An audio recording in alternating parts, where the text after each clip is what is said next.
मुळशीतल्या लक्ष्मी आणि बाळकृष्ण शिंदे या दाम्पत्यानं मुळशीतल्या वातोंडे गावातल्या शेतात चक्क विठ्ठलाचं दर्शन घडवलंय।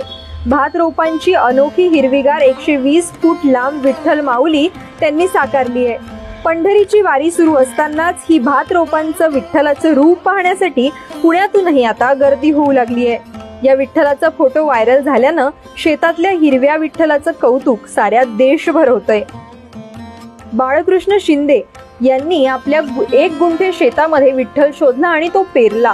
120 फूट लांब आणि 60 फूट रुंद उंचीचा पांडुरंग रूपी भात पीक उगवून आला आहे। महिनाभरापूर्वीच शिंदे यांनी शेतात बियाणं टाकून दाढ तयार केली होती।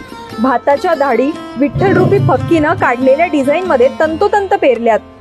पाऊस होताच आता हा पेरलेला विठ्ठल लक्षवेधी ठरलाय। मुठा नदीच्या तीरावरील वातोंडे गावातील निसर्गरम्य परिसरात लक्ष्मी बाळकृष्ण शिंदे यांनी यंदा 20 गुंठे जमिनीत साकारलेला भात पिकांचा विठ्ठल पाहण्यासाठी पुण्यातून लोक येत आहेत। सिव्हिल इंजिनियर असलेल्या बाळकृष्ण शिंदे यांनी सुरुवातीला ऑटोकॅड मध्ये डिझाईन तयार केलं। ते जमिनीवर रेखाटून त्यावर फक्की टाकली। त्यामध्ये भात रोपांची विठ्ठल रूपी पेरणी केली।